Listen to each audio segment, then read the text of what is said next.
वर्षा की कथा तो है ही है भाई।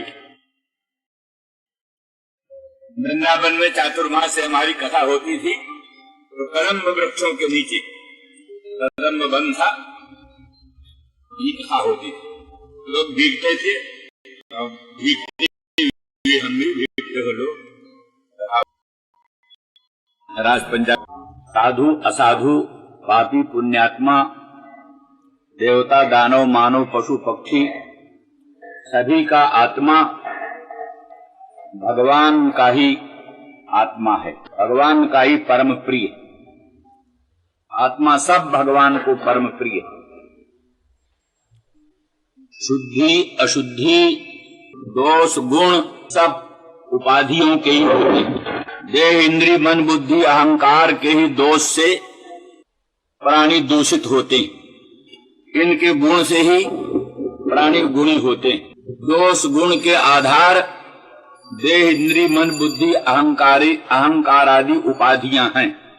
तो लेकिन वो देह इंद्रिय मन बुद्धि अहंकार आदि स्वभाव से अन्य पर होते हैं। यद्यपि युक्ति से तर्क से यही सिद्ध होता है संघातों की परार्थता, संघात परार्थ होते हैं। ये शैया है, प्रासाद है, मकान है, पलंग है, ये सब चीजें अपने लिए नहीं होती। पलंग पलंग के लिए नहीं, पलंग किसी अपने से भिन्न सोने वाले चेतन के लिए। अच्छे से अच्छे मकान, अच्छी से अच्छी भोग सामग्रियां, कोई भी वस्तु अपने लिए नहीं होती। अचेतन हरेक पदार्थ, अचेतन हरेक संहत पदार्थ किसी अपने से विलक्षण असंहत चेतन के लिए होती है। यद्यपि कहा जा सकता है कि पलंग भी एक संघात है और उस पर सोने वाला देवदत्त जगदत्त आदि व्यक्ति भी एक संघात है। एक संघात दूसरे संघाते के लिए होता है, परंतु इस तरह से अनवस्था प्रसंग होगा, अनवस्था प्रसंग होगा। वो संघात दूसरे संघात के लिए, वो संघात तीसरे संघात के लिए, वो संघात चौथे संघात के लिए अनवस्था प्रसंग होगा। दूसरी बात ये जोड़ना चाहिए कि शैया प्रासाद आदि संघात भी स्वविलक्षण के लिए है, ये तो मानना ही पड़ेगा। स्वविलक्षण तो शैया आदि अचेतन है, उस पर सोने वाला देवदत्त जगदत्त आदि व्यक्ति चेतन है। संघात होते हुए भी, संघात विशिष्ट होने पर भी चेतन है। तो इतनी ही व्याप्ति बनाओ कि संघात अपने से विलक्षण किसी अन्य के लिए होता है। जैसे शैया है, प्रासाद है और नाना प्रकार की भोग सामग्रियां हैं, वो अपने लिए नहीं होती, अपने से विलक्षण किसी अन्य के लिए होती है। तो अब हमारा जो देह इंद्रिय मन बुद्धि अहंकार देवदत्त का है, जगदत्त का है, वो भी संघात ही है। उसमें भी देह है, इंद्रियां हैं, मन है, बुद्धि है, इन्हीं सबका झुरमुक्त देह। तो ये संघात भी स्वविलक्षण के लिए, अपने से किसी विलक्षण के लिए। तो विलक्षणता किस दृष्टि से होगा? तो ये संघात अनेकात्मक है, ये संघात जड़ है, ये संघात पर प्रकाश है, ये संघात सुख दुख मोहात्मक है। ये इससे विलक्षण क्या होगा? वो विलक्षण होगा ये अनेकात्मक से विलक्षण एकात्मक। ये अनेकात्मक है, उससे विलक्षण एकात्मक। और ये है पर प्रकाश्य, इससे विलक्षण वो होगा स्वप्रकाश। ये है सुख दुख मोहात्मक, इससे विलक्षण होगा सुख दुख मोहातीत। ये है सासंग, इससे विलक्षण वो होगा असंग। इस तरह से देहादि हमारा संघात जो है वो अपने से विलक्षण किसी असंगत स्वप्रकाश एकात्मक सुख दुख मोहातीत असंग चेतन के लिए होता है। इस दृष्टि से यद्यपि निश्चित होता है कि ये संघात परार्थ है और पर आत्मा है, आत्मा के लिए, तो भी ये तो परीक्षकों की कथा है। जो बड़े विवेचक हैं वो ये निर्णय करते हैं। सुबह निष्ठा तो बड़े भाग्य से बनती है जन्म जन्मांतर के बाद, लेकिन विवेचन कर लेते हैं। लेकिन निष्ठा यही हो जाए देह इंद्रिय मन बुद्धि अहंकार आदि संहार, असंहत स्वप्रकाश अखंड एक सुख दुख मोहातीत असंग चेतन के लिए है। ये निर्णय हो जाए, ऐसी निष्ठा भी हो जाए तो जन्म जन्मांतर का पुण्य। देखिए वस्तु स्थिति ये है कि ऐसा होने पर भी देह जो है अन्यार्थ है, पुत्र के लिए है, पिता के लिए है, पत्नी के लिए है, जाने कितने के लिए। कहते हैं शरीर को कुत्ता तो कहता हमारा है हम खाएंगे, अग्नि कहता हम जलाएंगे, ऋण देने वाला कहता हम इसको जेल में बंद करेंगे, माता कहती है मेरा है, पिता कहता है मेरा है। इस तरह से अनेक ग्राहक हैं इसके, इस शरीर के अनेक ग्राहक हैं। तो अर्थात तो यह आत्मा के लिए है, लेकिन इसके अनेक ग्राहक बन गए, अनेक ग्राहक बन गए। तो इसलिए है कहने का मतलब हुआ कि अन्न प्राणी, ये इंद्रियां सब अन्न पर हैं, इसलिए परांच खाने वितरण स्वयंभू। नेत्र रूप दर्शन के लिए व्यग्र है, कान शब्द रसास्वादन के लिए व्यग्र है, रसना रसास्वादन के लिए व्यग्र है, और घ्राण गंध आघ्राण के लिए व्यग्र है। इस तरह से ये विभिन्न विषयों में तन्मय है, भगवत तत्व को आत्म तत्व को भूले हुए।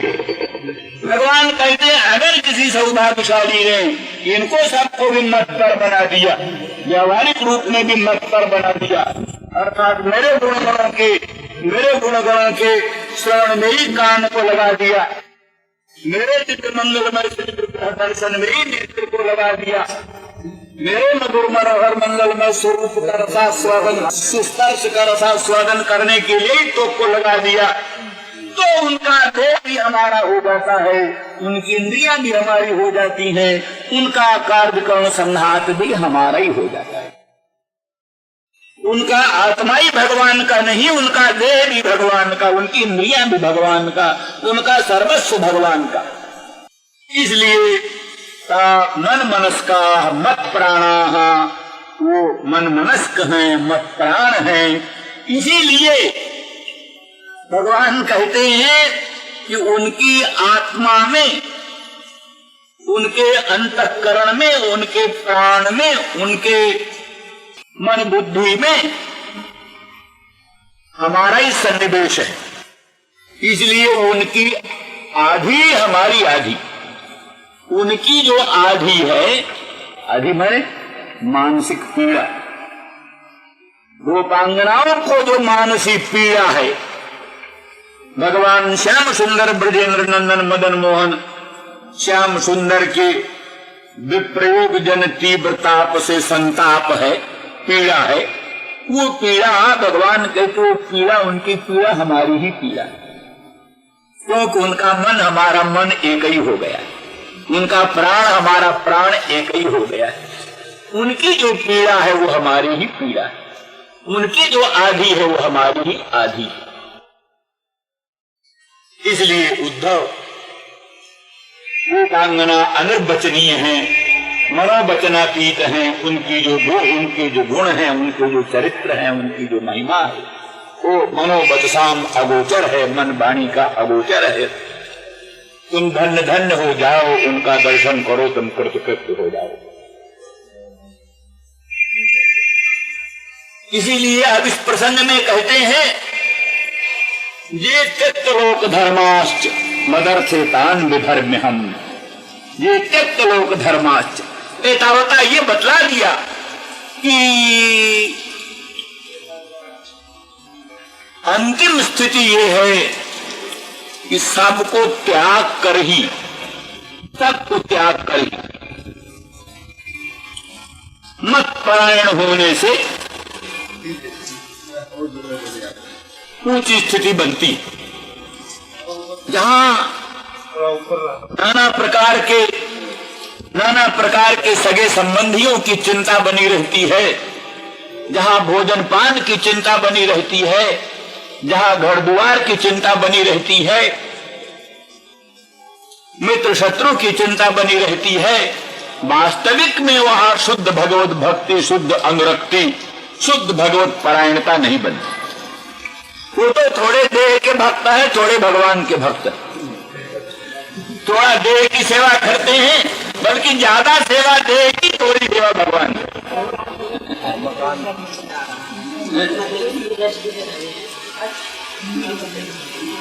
तो भगवान की सेवा थोड़ी, अपनी सेवा ज्यादा। और कई लोग तो ऐसे हैं, भगवान का गुण कम गाते हैं, अपना गुण ज्यादा गाते हैं। उपदेश में कई बार अपना गुण वर्णन करते हैं, हमने ये हुआ, फलानी जगह ये हुआ, ये हुआ। तो भगवान का गुण वर्णन की अपेक्षा अपने गुण वर्णन में ज्यादा तात्पर्य रखते, और भगवान की सेवा की अपेक्षा अपने देहादि की सेवा करते। इसलिए वो कहते हैं भगवान कि असल में देह, दैहिक और प्राण, इंद्रियां, इन सब का त्याग बिना किए हुए, माने त्याग का ममता त्याग। त्याग माने ये थोड़ा नहीं है कि शरीर को कोई आग में जलाएंगे, ये नहीं है। आग में जलाने की बात नहीं, वो जैसा का तैसा रहे, लेकिन इनमें से ममता त्यागना होगा। देह दैहिक पदार्थों से ममता त्याग करके सर्वे त्यक्तव्याः,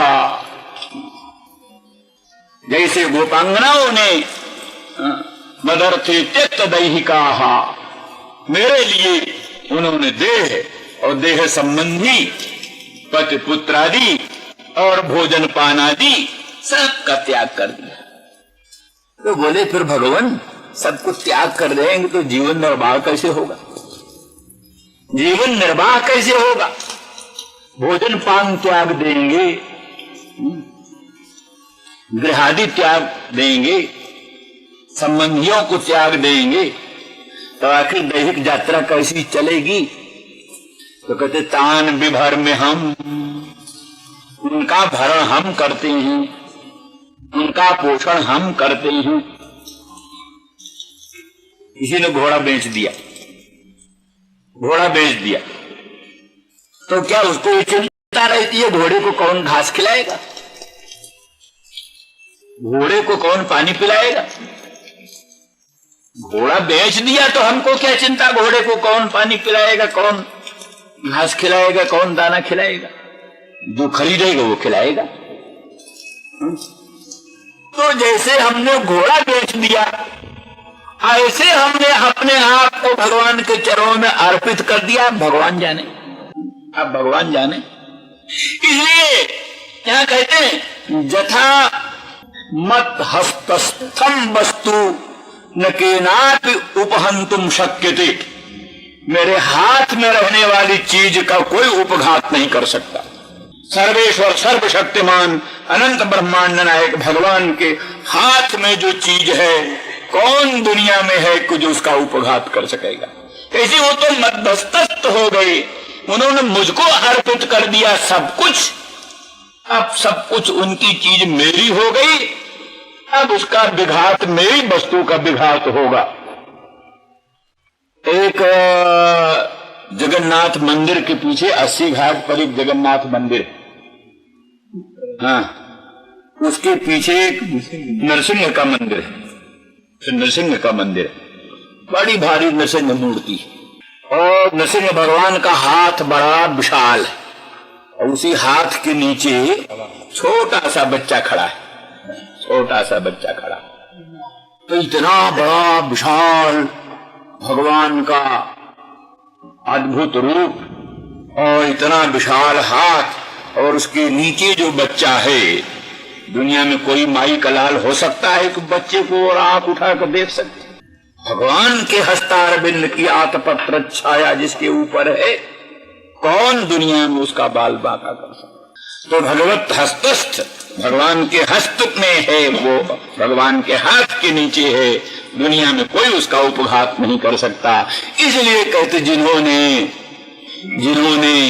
अपना सर्वस्व मुझ में निवेदित कर दिया, सर्वस्व जिसने अपना सर्वस्व मुझ में अर्पण कर दिया, उनकी सब वस्तु, उनका संघात, इंद्रियां, मन, आत्मा, सब कुछ मत हस्तस्थ चीज है, मेरे हाथ की चीज है। उसकी रक्षा का उत्तरदायित्व, उसकी रक्षा का जिम्मेदारी हम पर है तो हमारे हस्तस्थ वस्तु का कौन उपघात कर सकता है। इसीलिए अनन्याश्चिन्तयन्तो माम ये जना पर्युपासते तेषां नित्याभियुक्तानां योगक्षेमं वहाम्यहम्। भगवान गीता में करते हैं जो अनन्य होकर न अन्यो जैसाम ते अनन्या, जिनके और भी कोई है वो अनन्य कहाँ हुई, जिनके और भी कोई है वो अनन्य कहाँ हुई, जिनके और कोई नहीं, बिल्कुल सबसे नाता तोड़ दिया। जननी जनक बंधु सुतदारा तन धन सहित सुहृद परिवारा सब कर ममता ताग बटोरी मम पद मन ही बांधि बट डोरी समदर्शी इच्छा कछु नाही हर्ष शोक भय नहीं मन माही अस सज्जन मम उर बस कैसे लोभी हृदय बसत धन जैसा। दुनिया की जितनी ममताएं हैं, स्त्री की ममता, पुत्र की ममता, धन की ममता, परिवार की ममता, सगे संबंधियों की ममता, ये ममता के तागे हैं, सूत्र हैं, ममता के सूत्र हैं। इधर ममता का एक सूत्र, इधर ममता का एक सूत्र, इधर ममता का एक सूत्र, ममता के सूत्र बिखरे हुए बिखरे हुए। उन ममता के सूत्रों को बटोर लो, बटोर लो, बटोर कर इकट्ठा करके उनकी डोरी बढ़ लो, डोरी बट लो, करके और उस ममता को एक भगवान में बनाओ, भगवान के चरणों में बांध दो अपने मन को। उसी ममता रूपी सूत्र की डोरी से भगवान के चरणों में बांध दो। बस तो समदर्शी हो करके सब इच्छाओं को त्याग करके भगवान के मन में मन मिला दो, भगवान की इच्छा में इच्छा मिला दो, भगवान के हृदय में हृदय मिला दो, भगवान की आत्मा में अपनी आत्मा को मिला दो। बस फिर भगवान कहते हैं अस सज्जन मेरे हृदय में ऐसा बसता है जैसे लोभी के हृदय में धन बसता है। ऐसे लोभी को धन में प्यार होता है, ऐसे उसमें मुझको प्यार होता है। तो ऐसी परिस्थिति में निरपेक्षम मुनि शांतम निर्वैरम समदर्शनम अनुव्रजाम्यहं तेषां पूयेत्यंग्रेणुभिः। निरपेक्ष है, मुनि है, शांत है, निर्वैर है, समदर्शन है। ऐसा जो महामुनीन्द्र अंतर्मुख भगवत भक्त, उसके हम पीछे पीछे चलते हैं, क्योंकि उसके चरणों से धूलि उड़कर हम पर पड़ेगी, हम पवित्र हो जाएंगे भगवान। ये भगवान कहते, उनके चरणों की धूलि से हम अपने को पवित्र करने के लिए उनके पीछे पीछे चलते हैं। वह राम स्वभाव जन जाना तिन्हि भजो न तनि भाव न आना। जो भगवान के स्वभाव को जान लेते हैं, उनको सिवा भगवान के भजन के और कोई भाता ही नहीं। जो भगवान का ये स्वभाव समझ लें, निरपेक्षम मुनि शांतम निर्वैरम समदर्शनम अनुव्रजाम्यहं तेषां पूयेत्यंग्रेणुभिः।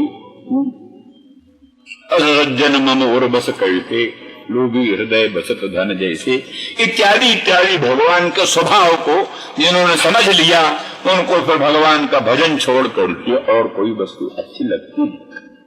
तो इस प्रकार से भगवान ने उद्धव को गोपांगनाओं का ये लोकोत्तर महत्व वर्णन किया और कहा, हे उद्धव, गोपांगना मयिता प्रेषां प्रेष्ठे दूरस्थे गोकुल स्त्रियः स्मरन्त्योंग विमुह्यन्ति यदि विरहोत्कंठे विह्वलाः।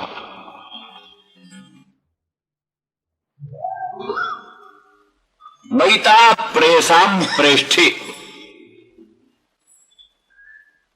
दो वस्तुओं में उत्कर्ष का वर्णन करना पड़ता है तो तरफ प्रत्यय और ये सुन पूछते हो।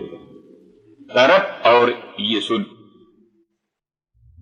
वहां बहुत वस्तुओं में उत्कर्ष का वर्णन करता हूं, वहां तमप और इष्ठन, तो बहुतों में जहां उत्कर्ष वर्णन पूर्ण होता है, देहादि में भी इतना प्यार नहीं, अपने आत्मा में भी इतना प्यार नहीं, इतना प्यार मेरे भक्तों में, मत संबंधियों में, भगवत संबंधियों में। देहादि ममता के आस्पद में प्यार और अहंता के आस्पद आत्मा में प्यार, इन दोनों प्रेम की अपेक्षा भगवत संबंधी भक्त जनों में प्रेम, आत्मा से भी अधिक भगवत भक्तों को देखना, ममतास्पद देहादि से भी अधिक भगवत भक्तों को प्रिय देखना, और भगवत भक्तों से भी परम प्रिय भगवान, भगवत भक्तों से भी परम प्रिय भगवान। इसलिए बहूनाम प्रेयसाम मध्य अतिशयेन प्रियः इति प्रेष्ठः, बहूनाम प्रेयसाम मध्ये अतिशयेन प्रेयान, बहुत प्रयाणों के मध्य में जो अतिशयेन प्रयाण है वो प्रेयसाम प्रेष्ठे।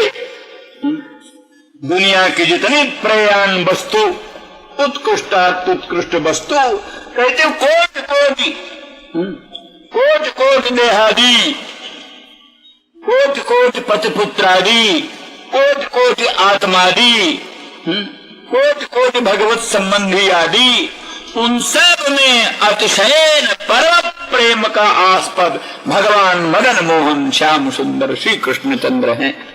इस तरह से मैता प्रेयसाम प्रेष्ठे, प्रयाणों में भी जो परम प्रयाणमय मुझ में, मैता प्रेयसाम प्रेष्ठे दूरस्थे, प्रेयसाम प्रेष्ठ मदन मोहन श्याम सुंदर सब कुछ। पीछे कहा ना कि दैतम प्रेष्ठम आत्मानम मनसागतादि, पहले श्लोक। दैतम, मुझको अपना दैत मानती, दयावान, दया संजाता अस्येति दैतः, दयावान पति, दयावान परम पति भगवान श्याम सुंदर कृष्णचंद्र। और तो पति स्वार्थी भी हो सकता है, पर भगवान जो परम पति हैं वो निस्वार्थ हितकारी। इसीलिए हमने कहा है कि तरंगों का जो आपसी संबंध है, एक तरंग का दूसरे तरंग के साथ जो आपसी संबंध है, वो संबंध अनित्य है, स्थिर नहीं। एक तरंग का दूसरे तरंग के साथ, तीसरे तरंग का चौथे तरंग के साथ संबंध होता है, बनता है, बिगड़ता है, संबंध बनता बिगड़ता रहता है। लेकिन तरंग का जल के साथ संबंध क्या बनता बिगड़ता रहता है? वो तो अखंड है, नित्य है। तरंग का जो जल के साथ संबंध है वो नित्य संबंध है। तो इस एक जीव दूसरे जीव सब तरंग है। भगवान आनंद सुधा समुद्र है, उन्हीं में जो तरंग है वही जीव। भगवान शंकराचार्य जी कहते सत्य भेदा पद में, नाथ तवाहम नमाम कीनस्त्वम सामुद्रो ही तरंग क्वचन समुद्रो न तारंग। हे प्रभु, हे सर्वेश्वर, आप हमारे हैं। जैसे महासमुद्र का तरंग होता है ऐसा व्यवहार होता है, तरंग का महासमुद्र होता है ये व्यवहार नहीं होता। तो माने आनंद सुधा सिंधु भगवान है, उनमें तरंग जो है वही जीव। तो एक जीव का दूसरे जीव के साथ जो संबंध है वो अनित्य संबंध है। ऐसे एक पति पत्नी का जो संबंध है, पति भी जीव पत्नी भी जीव, दोनों जीव, एक जीव का दूसरे जीव के साथ संबंध वही हुआ जो एक तरंग का दूसरे तरंग के साथ संबंध। लेकिन भगवान कौन है? भगवान तरंग नहीं है, भगवान तो आनंद सुधा समुद्र है। तो तरंग का आनंद सुधा समुद्र के साथ जो संबंध है वो नित्य संबंध है, अखंड संबंध है। इसलिए उसी संबंध से अखंड सौभाग्य रहेगा, अकल अहिबात रहेगा। कभी भी सौभाग्य भंग होने की ही संभावना नहीं, क्योंकि एक जीव पति एक जीव पत्नी इनका तो संबंध विच्छिन्न हो जाएगा, सौभाग्य भंग होने का डर है। लेकिन अगर जीव संबंध त्याग करके उस सर्वेश्वर सर्वशक्तिमान भगवान से संबंध जोड़ लिया, उसके साथ अखंड नाता जोड़ लिया, तो वो परम पति है, उसका तो कभी भंग नहीं होगा, नाश नहीं होगा। इसलिए अखंड सौभाग्य स्वाभाविक बना रहे। इसलिए दया संजाता से दैता दयावान सर्वेश्वर अकारण करुण करुणा करुणालय भगवान को पति बनाया, वही पति दैताम दैतम और प्रेष्ठम बहुनाम प्रेयसाम मध्य अतिशयन प्रयान, बहुत प्रयाणों के मध्य में अतिशयन प्रयाण है, इसलिए भगवान प्रेष्ठ है। और आत्मान मुझको ही उन्होंने आत्मा भी मान रखा है। गोपांगनाओं का आत्मा कोई जीवात्मा आत्मा नहीं, तुम्हें वेदांत का सिद्धांत है। वेदांत भी तो अहमर्थ को आत्मा नहीं मानता, अहमर्थ आत्मा नहीं है, जीवात्मा आत्मा नहीं है, किंतु भगवान सर्वेश्वर ही आत्मा है। तो भगवान है, हाँ, वाच्यार्थ नहीं है, लक्ष्यार्थ है। इसलिए भगवान ही आत्मा है। इसलिए वो हमको दैत मानती है, प्रेष्ठ मानती है, आत्मा मानती है। मनसा गता, गता माने जे गत्यर्थास्ते बुद्ध्यर्था, जिनका गति अर्थ है उनका बुद्धि भी अर्थ है। इसलिए निश्चितवत्या मन से मुझको ही दैत, मुझको ही प्रेष्ठ, मुझको ही आत्मा निश्चित कर लिया है गोपांगना जनों ने। तो वो जो आत्मा है प्रेषाम प्रेष्ठ भगवान मैं हूं, तो दूरस्थे दूर हूं, दूरस्थे प्रेषाम प्रेष्ठे मई दूरस्थे। ता गोकुल स्त्रियः, इतर स्त्रियां नहीं है, गोकुल की स्त्रियां। गोकुल स्वभाव से प्रेम प्रधान जगत, दुनिया में प्रेम प्रधान जगत गोकुल। गोकुल की स्त्रियां हैं स्वभाव से अनुरागिणी, स्त्रियां स्वभाव से अनुरागिणी होती हैं। सब भगवान ने एक संपत्ति दे रखा है उनको, अनुराग प्रेम। वो संपत्ति पुरुषों में नहीं, जो अनुराग की संपत्ति है उस स्त्रियों में। तो अब ये दूसरी बात कि उसका सदुपयोग करें कि दुरुपयोग करें। सदुपयोग करें अपने अनुराग की, तो वो अनुराग संपत्ति भगवान ने स्वभाव से दे रखा है। उस अनुराग को भगवान के चरणों से संबंधित करके धन्य धन्य बन सकती। तो उसी अनुराग को संसार में लगा दिया तो फिर उससे अधन्य अधन्य भी हो सकती। तो तत्रापि गोकुल स्त्रियः, गोकुल की स्त्रियां हैं, इनका तो अनुराग लोकोत्तर सीमा पर है। उन्होंने वर्णन किया है कि गोकुल की ब्रज की साधारण स्त्रियां भी स्त्री, रमा है स्त्री। साधारण वृक्ष भी वहां के कल्प वृक्ष, साधारण वृक्ष भी कल्प वृक्ष हैं, साधारण स्त्रियां भी लक्ष्मी, ब्रज की स्त्री। तो गोकुल स्त्रियः, विशेष करके ये हमारी प्रेयसी गोपांगना जन, उन्होंने हमको दैत और प्रेष्ठ और आत्मा मन से निश्चित कर लिया है, और उनकी आत्मा में दूर हूं। मैता प्रेषाम प्रेष्ठे,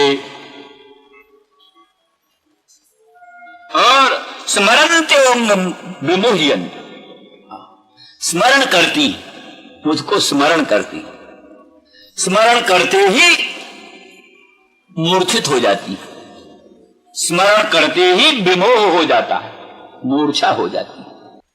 वल्लभाचार्य जी कहते हैं मूर्छा होती है भीषण प्रहार से, मूर्छा होती है भीषण प्रहार से।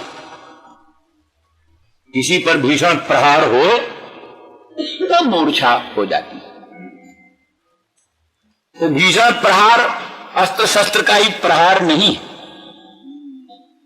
श्री कृष्ण सम्मिलन की संभावना का अभाव से विशिष्ट जो स्मरण, श्री कृष्ण के मिलने की कोई संभावना नहीं। सखी मदन मोहन श्याम सुंदर अब नहीं मिलेंगे। श्री कृष्ण सम्मिलन की संभावना का जो अभाव, वो अभाव सम्मिलन संभावना अभाव से विशिष्ट जो स्मरण है, तो कोट कोट वज्रपात के तुल्य भीषण प्रहार। जैसे वज्र का प्रहार है, वज्र प्रहार से भी भीषण प्रहार है। जब उनको ही निश्चय, उनको भगवान का स्मरण होता है और निश्चय होता अब मदन मोहन नहीं मिले, अब मेरे श्याम सुंदर, अब मेरे प्राणनाथ, अब मेरे प्रियतम, अब मेरे मदन मोहन इस जीवन में नहीं मिलेंगे। इस प्रकार से सम्मिलन संभावना के अभाव से विशिष्ट जो स्मरण है, वो भीषण प्रहार के तुल्य उनके हृदय को आहत कर देता है, इसीलिए मूर्छित हो जाती है। स्मरन्त्योंग विमुह्यन्ति, अंग संबोधन करते हुए मालूम पड़ता है भगवान भी प्रेम में विह्वल हो गए और गोपांगनाओं की स्थिति को स्मरण करते हुए स्वयं भी अपने आप को संभाल सकने में असमर्थ होते हुए, हे अंग, बड़ा मधुर संबोधन, हे अंग। उद्धव और जगह तो यही वर्णन है कि भगवान उद्धव से एकांत में जाकर बात करना, अकेले। इसलिए वो पांगनाओं की चर्चा करते करते, स्मरण करते करते कंठ रुद्ध हो जाता है, कंठ गदगद हो जाता है, आंखें आनंदाश्रु से भरपूर हो जाती हैं, अंग अंग रोमांच कंटकित हो जाता है और एक विचित्र प्रेम की अवस्था भगवान कृष्ण में आविर्भूत होती है। स्मरन्त्योंग विमुह्यन्ति, हे अंग, उस स्वरूप को प्रेयसाम प्रेष्ठे मई दूरस्थ, प्रेयसाम प्रेष्ठ मदन मोहन श्याम सुंदर दूरस्थ और मिलने की संभावना का अभाव है और उनका स्मरण होता है, इसलिए विमुह्यन्ति, मूर्छित हो जाती और किसी तरह से जीवित रहती, कथंचित जीवन धारण करती। इस पर बड़ा सुंदर भाव तो ये है कि वस्तुतः ये भाव श्रीधर स्वामी ने लिखा, श्रीधर स्वामी ने स्वयं लिखा। महान अद्वैतवादी वेदांत निष्ठ श्रीधर स्वामी लिखते हैं कि वस्तु स्थिति यह है, उनका आत्मा मुझ में, उनकी आत्मा, गोपांगना जनों की आत्मा मुझ में प्रतिष्ठित, इसलिए वो कथनचित जीवित। अगर उनकी आत्मा उनके देह में होती तो निश्चित ही ऐसे विप्रयोग जन तीव्र ताप में वो दग्ध हो जाती, ऐसे विप्रयोग जन तीव्र ताप में वो अवश्य दग्ध हो जाती। जीवित इसलिए है कि उनकी आत्मा मुझ में स्थित है, इसलिए मुझ में स्थित होने के कारण वो जीवित है। इस संबंध की कहानियां जान लेनी चाहिए। एक थाईलैंड की कथा, राम कीर्ति, हिंदी में उसका अनुवाद है राम कीर्ति, वहां की भाषा में राम कियन नाम से प्रसिद्ध। और उस कथा में विशेष वर्णन है रावण की आत्मा, रावण का कोई गुरु था, वो रावण का गुरु रावण की आत्मा को निकाल करके एक किसी अपने पिंजड़े में रखता है।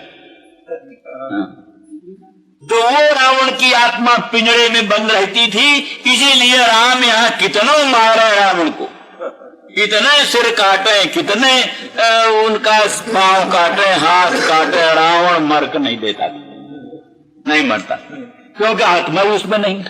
उसकी देह में आत्मा नहीं। आत्मा तो वहां पिंजड़े में है, गुरु जी के घर में। तो फिर वहां लिखा है कि हनुमान जी और अंगद जी दोनों गुरु जी के यहां गए, राम के बागी होकर कि राम ने, देखो हमने इतना बड़ा राम का काम किया, लंका ध्वंस किया और ये सब कुछ किया, पर राम तो बड़े निर्दय हैं, बड़े कठोर हैं, और राम ने हमारी कोई कृतज्ञता नहीं मानी, इसलिए हम अब रावण का साथ देंगे। गुरु जी रावण का साथ देंगे, तो तुम चलो रावण से हमारा समझौता करा दो, तुम रावण को समझा दो, हम रावण का साथ देंगे और जो है सो राम से युद्ध करेंगे। गुरु जी बड़े प्रसन्न हुए, बोले हमारे चेला की रक्षा हो गई, अब कोई क्या बात। तो फिर हनुमान जी अंगद जी दोनों गए कुछ दूर तो गुरु जी के पास। तो हनुमान जी ने कहा, लेकिन गुरु जी एक बात कहा, क्या क्या भाई? अरे महाराज, वो रावण की आत्मा वहां रखी हुई है, कोई उठाने ले जाए वहां से, इसलिए उसको साथ ले लो। रावण की आत्मा वहां रखी हुई है, तो कहीं उसका कहीं गड़बड़ न हो जाए, इसलिए उसको साथ ले लो। उनको भी समझ में आया, हम सब लोग चल रहे हैं और उसकी आत्मा को ही ले जाए। तो बोले हाँ ले लो। तो उसी लेने के लिए अंगद को भेजा। तो फिर अंगद को ऐसा युक्ति बनाया कि कोई काल्पनिक मिथ्या जो था पिंजड़ा, वो पिंजड़ा साथ ले लिया और रावण का जो असली आत्मा का पिंजड़ा था वो अंगद को दे दिया। वो कहा तुम ले जा करके समुद्र किनारे वहां कहीं गाड़ कर रखो और जिस समय हम कहेंगे उस समय तुम लाना। तो फिर वो आत्मा को लेकर के अंगद वहां चले गए और झूठे मिथ्या आत्मा को लेकर के ये गए वहां, और फिर रावण से जो कुछ भी जैसा तैसा समझौता उनका हुआ है, जो कुछ भी। तो अंत होगा, जब फिर युद्ध होने लगा तो राम के साथ फिर उस आत्मा को पकड़ लिया, उस आत्मा को मार दिया, तब फिर राम के बाण से वो रावण मारा। ये कहानी। तो माने कहने का मतलब ये कहानी समूल है, निर्मूल नहीं है। ये इस आधार पर ये भक्तों ने माना है और भगवान ने भी स्वीकार किया है। असल में गोपांगना जीवित इस दृष्टि। और वहां भी कल जैसे हमने एक शब्द कहा, क्या नाम भवदायुषान्न, तो भवान आयुर्जासाम ताहा भवदायुषाः तासाम भवदायुषाम। विधाता ने शरीर हमको हमारे हाथ में दिया, पर हमारी आयु आपके हाथ में दिया है, इसलिए श्याम सुंदर ब्रजेंद्र नंदन मदन मोहन के हाथ में हमारी आयु है, वही हमारी आयु है। वो जब तक है तब तक हमारे चाहने पर भी हमारे देह का अंत नहीं हो सकता, हमारे चाहने पर भी हमारे देह का अंत नहीं हो सकता। वो भगवत सम्मिलन की संभावना, भगवत सम्मिलन की आकांक्षा, उत्कंठा बनी रहती है, इसलिए प्राण जाते नहीं। नाम पाहरू दिवस निशि ध्यान तुम्हार कपाट, लोचन निज पद जंत्रिका जाहि प्राण की बाट। जनक नंदिनी जानकी ने भी कहा, प्राण तो निकलना चाहते हैं पर क्या करें, उनको निकालने का रास्ता ही नहीं।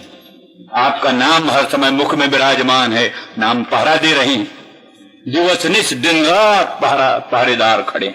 नाम पाहरू दिवस निश और ध्यान तुम्हार कपाट, हर समय तुम्हारा ध्यान रहता है, वही कपाट।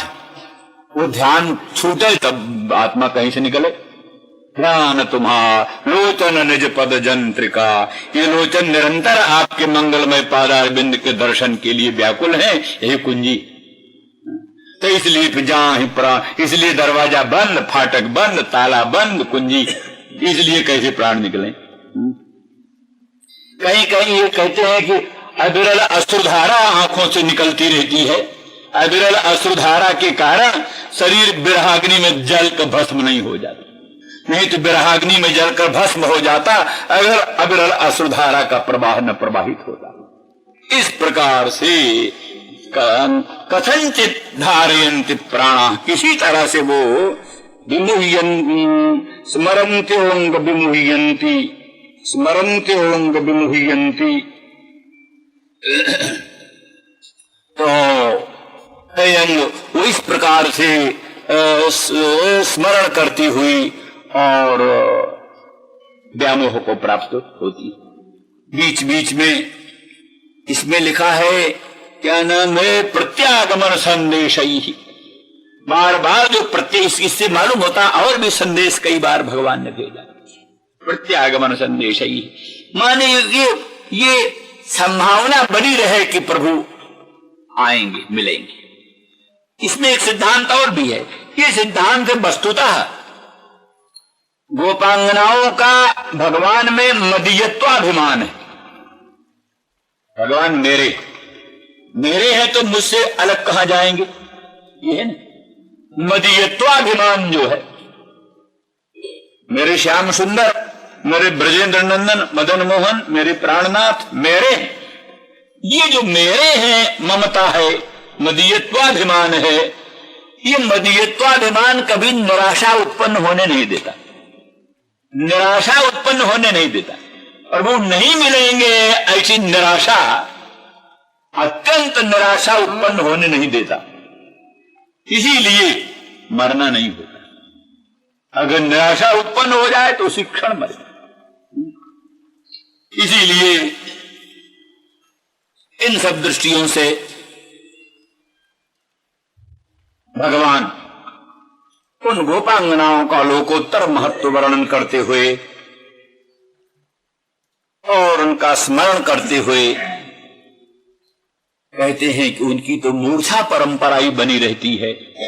जहां स्मरण अहोगत कष्टम ताहा माम स्मर्तुम अपने शक्नुवंती, वो मुझको स्मरण भी नहीं कर सकती, स्मरण करने में भी समर्थ नहीं है। क्यों?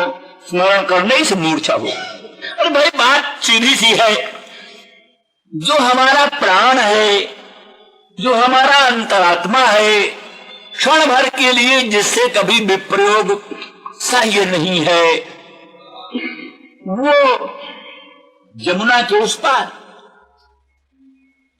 वो क्या है? हारो नारोपित कंठे मया विश्लेष धीरुणा, विश्लेष के डर से, विप्रलंब के डर से मैंने कंठ में हार नहीं धारण किया। हार धारण करने से प्रियतम सम्मिलन में कुछ व्यवधान हो गया। कहते रोमांच होने को खराब समझती। रोमांच, प्रियतम सम्मिलन में जो रोमांच होता है वो भी भगवत सम्मिलन में कुछ व्यवधान पैदा करता है। तो जहां हारो नारोपित कंठे, कंठ में हार नहीं धारण किया विश्लेष के भय से, हाँ अब हमारे उनके बीच में जमुना, हार ही नहीं जमुना है हमारे उनके बीच में। तो इतना जहां विह्वलता कि रोमांच व्यवधान भी असह्य है, हार व्यवधान भी असह्य है।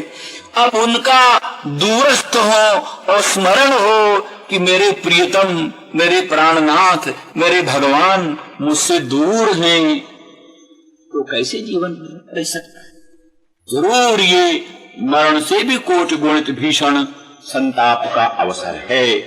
इसलिए स्मरन्त्योंग विमुह्यन्ति, जिस समय ये स्मरण होता है मेरे प्रभु मुझसे दूर हैं, और उस समय उनको बलात् मूर्छा हो जाती है। इस तरह से स्मरण तो कम होने पाता है और मूर्छाई की परंपरा ज्यादा रहती है। इसलिए उनकी रक्षा का एकमात्र मार्ग है कि उनको आश्वासन हो, उनको आश्वासन हो, और वो मदीयत्वाभिमान उनका दृढ़ जागरूक हो, और सम्मिलन की संभावना, आश्वासन उनको मिलता रहे। इस तरह से अब दूसरा प्रसंग है थोड़ा लंबा, इसलिए श्री राम जय राम जय जय राम का होती है कि अगर गोपांगना ब्रज सीमंतिनी जन सर्वथा भगवदात्मक हैं, भगवान के स्वरूप में लीन हैं, भगवान के ही स्वरूप हैं, भगवान में ही लीन हैं, अब उनके लिए सोचने की कोई बात ही नहीं। उनके लिए आप चिंता क्यों करते? उद्धव जी की तरफ से शंका हो सकती है। यदि वो आपके स्वरूप ही हैं तो फिर उनके लिए सोचना व्यर्थ है। इस पर उत्तर ठीक है, वस्तु दृष्टिया गोपांगना ब्रज सीमंतिनी मेरे स्वरूप ही, मेरी परम शक्ति स्वरूपा, मेरी स्वात्म भूता, तथापि अनवधानता में जब बाह्य वृत्ति होती है तब उनको विप्रलंब की प्रतीति होती है। अंतर्मुख होने पर मुझ अनंत अखंड सर्वेश्वर सर्वशक्तिमान श्री कृष्ण को ही वो अपने में अनुभव करती, परंतु कभी अनवधान होने पर, असावधान होने पर, व्यग्रता वशात बाह्य वृत्ति होने पर उनको हमारे विप्रलंब की प्रतीति होती है, हमारे वियोग की प्रतीति होती है। उस वियोग की प्रतीति में ही उनको संताप होता है। क्यों? तो इसीलिए कहा मैता श्रेष्ठ तेषां श्रेष्ठ। दुनिया की ममतास्पद जो वस्तु जिनमें प्राणी को ममता होती है, पुत्र कलत्र वित्त आदि, पुत्र है कलत्र है वित्त, उनमें प्राणियों को प्रेम होता है, स्नेह होता है, वो प्राणियों को प्रेमास्पद होते। लेकिन जो अहंता का आस्पद है उसमें अत्यधिक प्रेम होता है। ममता का आस्पद देहादि, अहंता का आस्पद आत्मा। तो पुत्र कलत्र वित्त किसी में इतना प्रेम नहीं होता जितना आत्मा में प्रेम होता है। आत्मा के अनुकूल होने से ही उन वस्तुओं में प्रेम होता है, आत्मा के प्रतिकूल होने पर उन सब वस्तुओं में द्वेष हो जाता है।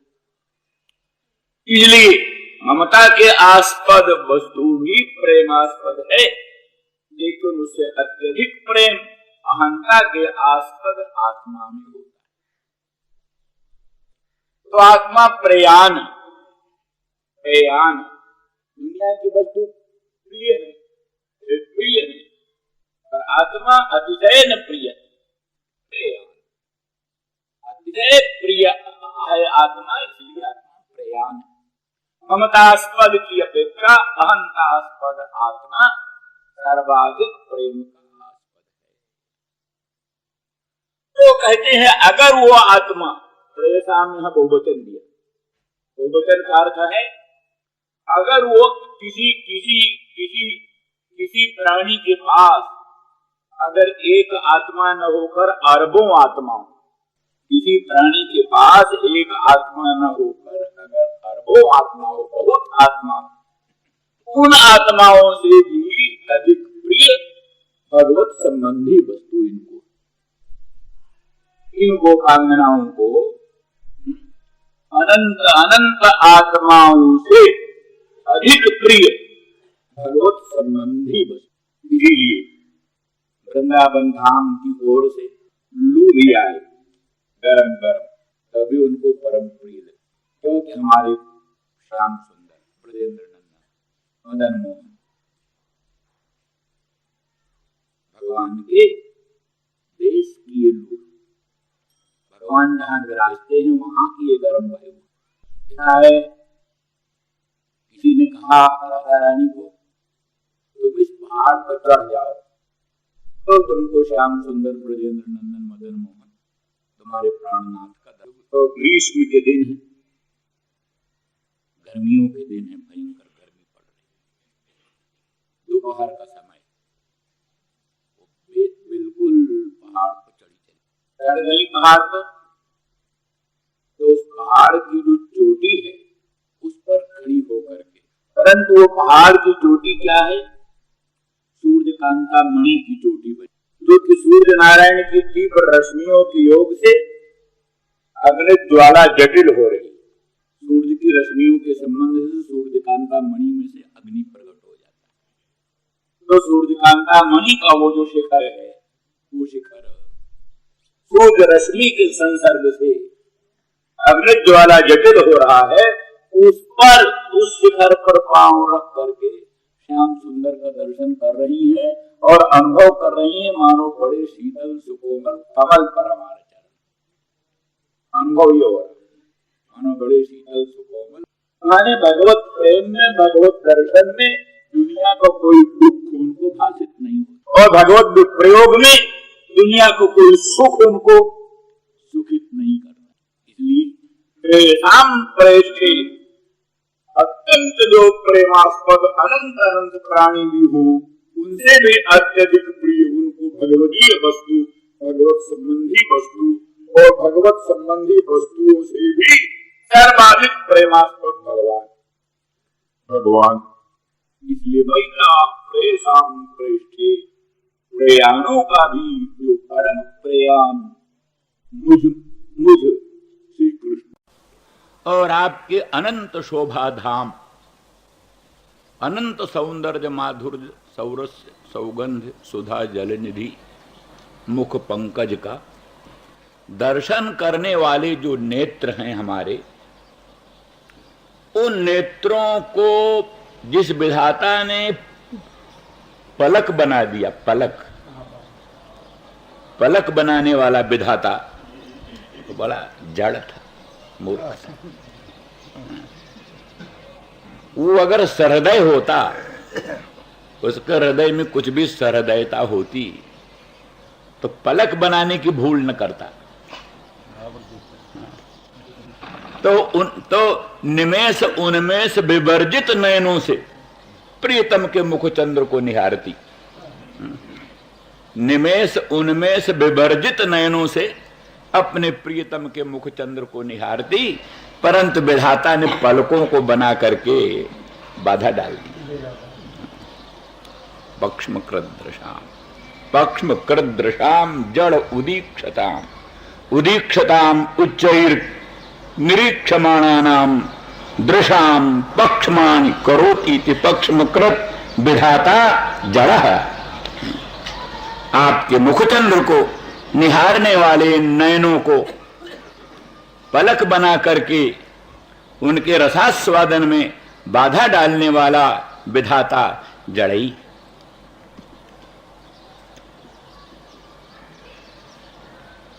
अथवा कोई लोग ऐसा अर्थ करते हैं, जहां पक्षमाण कृंतति सा पक्ष्म कृतेव अजड़ः। अच्छा। जो बुद्धिमान इन पलकों को काट देता है, पलकों को खत्म कर देता है, वही वस्तुतः अजड़ है, रसिक है, वही रसिक है। क्योंकि भगवान के मुखचंद्र के दर्शन में ये पलक जो है बड़ी बाधा डालते। पलकन हो परिहरो निमेषी।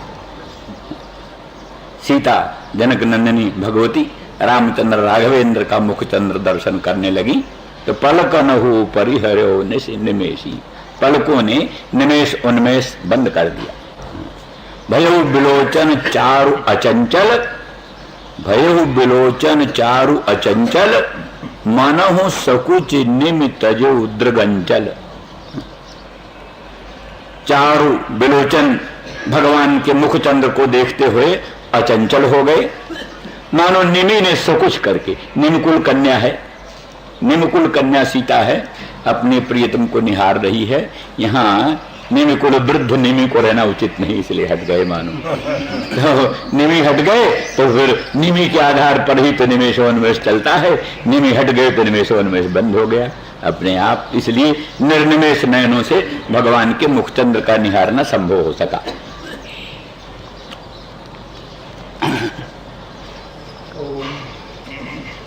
तो इस तरह से मयिता प्रेषाम प्रेष्ठे दूरस्थे गोकुल स्त्रियः।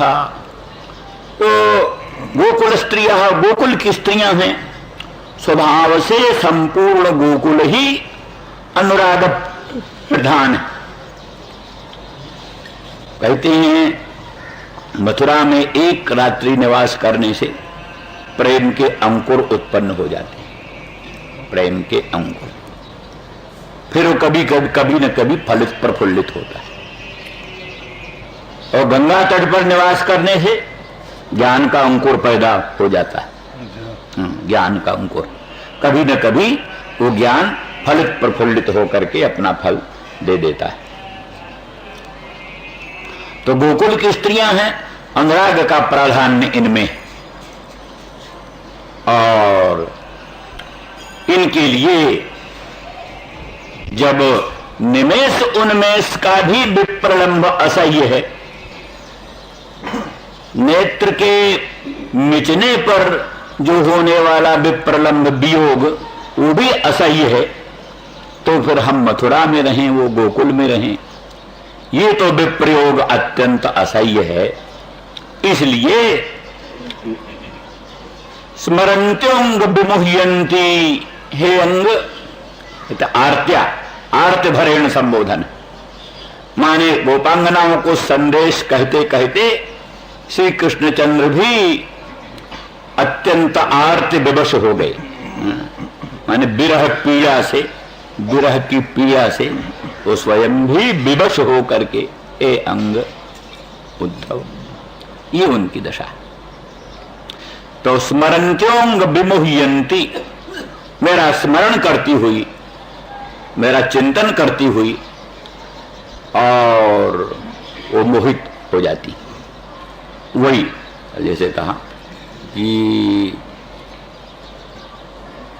माने प्राप्ति संभावना रहित जो स्मरण है, प्राप्ति संभावना सहित जो स्मरण है, वो तो आनंददायक है। प्राप्ति की संभावना हो, भगवान मिलेंगे, अवश्य मिलेंगे, शीघ्र मिलेंगे, तो सम्मिलन की जो संभावना, सम्मिलन की संभावना से विशिष्ट जो स्मरण, ये स्मरण तो आनंददायक है। प्राप्ति संभव स्मरण होता है, वो कोट कोट वज्रपात के सदृश अत्यंत दुखदायक। इसलिए उस बात का समाधान जो कहते हैं कि मूर्छा तो होती है प्राणाघात से, प्राण के आघात से मूर्छा होती है, ज्ञान मात्र से मूर्छा कैसे हुई? किंतु यहां तो कहते स्मरंत्योंग विमुह्यंती, स्मरंत्यों में जो क्षत्रिय प्रत्यय है वो हेत्वर्थक, यानी मैंने स्मरण से उनको व्यामोह होता है, मूर्छा होती। तो इसलिए स्मरण तो ज्ञान है, ज्ञान तो मूर्छा का हेतु नहीं होता, फिर उनको मूर्छा कैसे होती? इसका उत्तर है नहीं नहीं, कभी कभी अत्यंत उग्र भीषण वस्तुओं के दर्शन से भी मृत्यु हो जाती है। भीषण वस्तुओं के, उग्र वस्तुओं के दर्शन से भी मृत्यु हो जाती। पुत्रादि मरण के ज्ञान से भी कई लोगों का हृदय विदीर्ण हो जाता है, हार्ट फेल हो जाता है। तो इसलिए ज्ञान भी मूर्छा का हेतु होता है। विशेष करके यहां प्राप्ति संभावना विहीन, प्राप्ति संभावना रहित जो स्मरण है, वो श्री कृष्ण प्राप्ति की संभावना से रहित जो श्री कृष्ण स्मरण है, वो मूर्छा का हेतु। इसलिए स्मरन्त्योंग विमुह्यंती, और विमुह्यंती में वर्तमान प्रयोग है। विमुह्यंती एतावता स्मरण का और व्यामोह का पौनः पुण्य सूचित होता है, माने पौनः पुण्य, बार बार वही चलता है। पुनः स्मरण, पुनः मूर्छा, पुनः स्मरण, पुनः मूर्छा, इसीलिए कथनचित जीवन चल रहा है। मूर्छा में ही स्वभाव से कभी कभी स्मरण हो जाता है, स्मरण हो जाता है, फिर मूर्छा बढ़ जाती, फिर मूर्छा में ही स्मरण होता है, फिर स्मरण से फिर मूर्छा होती है। इस प्रकार से उन गोपांगना जनों की दशा।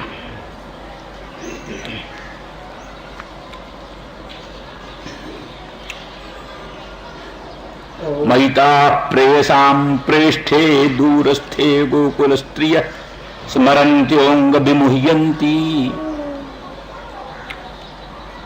विरहौत कंठ विह्वला, विरहौत कंठ विह्वला।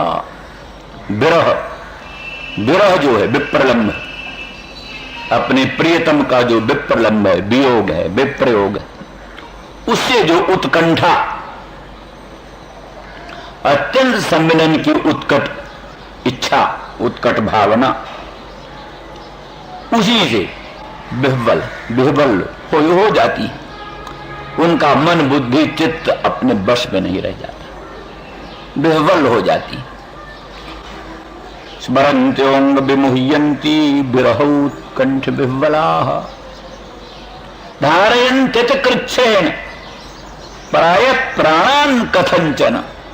अति कृच्छ से, बड़ी कठिनाई से वो प्राणों को धारण करती,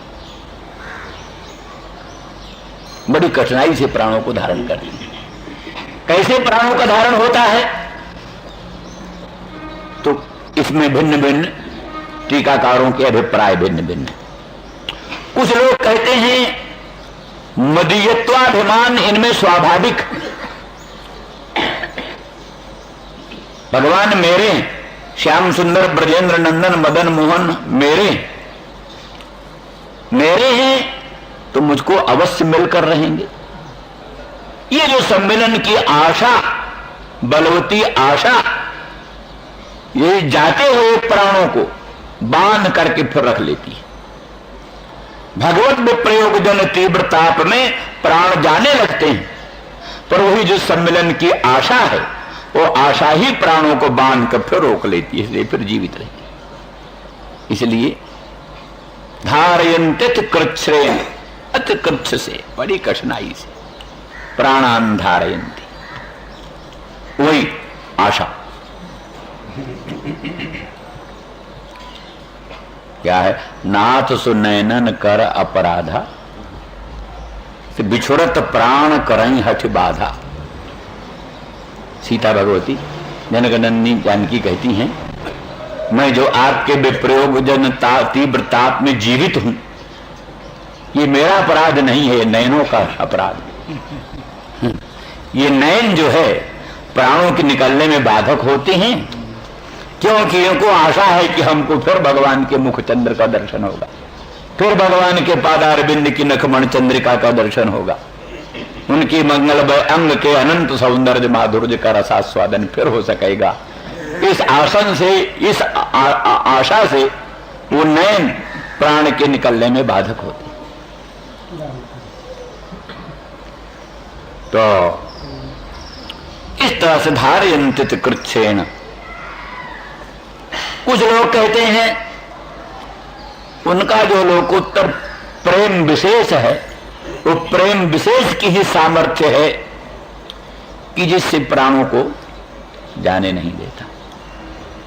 श्री वल्लभाचार्य ने एक वचन वहां का दिया है उपनिषद का, तैत्रेय का, अपने उसमें अणुभाष्य में दिया। को हेवान्यात् कः प्राण्यात् जदेश आकाश आनंदो न स्यात्। को हेवान्यात् कः प्राण्यात्, कौन किसी प्रकार की चेष्टा करता, कौन प्राणन करता, कौन चेष्टा करता, यदि ये परमानंद स्वरूप आत्मा भगवान अंदर न होते, गोपांगनाओं के हृदय में यदि अचिंत्य अनंत परमानंद आकाश स्वरूप भगवान हृदय में न होते, तो कौन प्राणन करता, कौन अपानन करता। अर्थात उनके प्राणन अपानन का आधार, जीवित रहने का आधार,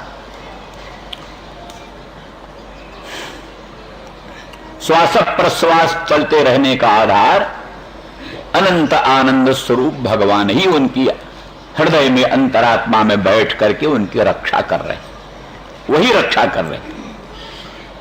इसीलिए विरह ताप तीव्र ताप में वो जल नहीं जाती, भस्म नहीं हो जाती, जीवित रहती हैं। जीवित रहने का एकमात्र मूल आधार है कि वो आकाश स्वरूप अनंत आनंद भगवान उनके हृदय में बैठकर उनकी रक्षा कर रहे हैं।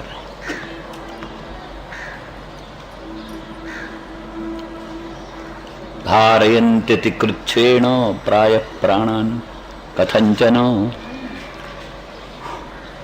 यहां ये भी कहते हैं, क्यों महाराज, ये भी एक पक्ष है। कहते हैं क्यों महाराज, बतलाओ कौन सा कारण है, किस कारण से वो जीवित है। तो लज्जा से कहने में संकोच करते, तो भी अंत में दूसरा मार्ग नहीं है, हेतु बतलाना होगा कैसे जीवित है, कैसे प्राणों को धारण करती। तो इसलिए हेतु अंत में अगत्या हेतु का निरूपण करते हैं। प्रत्यागमन संदेशैर वल्लभ्यो में मदात्मिका, कि प्रत्यागमन संदेश ही जो प्रत्यागमन संदेश है, मैं पुनः शीघ्र ही ब्रज में आऊंगा, ये जो मेरे संदेश हैं वही उनके जीवन के मूल है। माने कहने का मतलब यह है कि अभी तक तो उद्धव जानते कि हम ही को पहला संदेश देने वाले भेज रहे हैं, पहले संदेश हम ही हमारे द्वारा भेज रहे हैं, इसलिए नहीं कहना चाहते थे, लेकिन हेतु विशेष कहना पड़ा। कथम प्राणान धारयन्ति, तो दूसरा हेतु कुछ नहीं, प्रत्यागमन संदेश ही, हमारे जो प्रत्यागमन के संदेश हैं, मैं शीघ्र आऊंगा, आप चिंता न करो, अवश्य आऊंगा। ये जो प्रत्यागमन के संदेश हैं, और संदेश और माने बहुवचन माने अनेकानेक संदेश मैं भेज चुका उनको, इसलिए वो जीवित। प्रत्यागमन संदेश ही, उसी प्रत्यागमन संदेश से वो जीवित है, वही उनके आशा का संबल है। उसी मेरे प्रत्यागमन संदेश से उनका आशा संबल बढ़ता है, उसी आशा संबल से वो जीवित।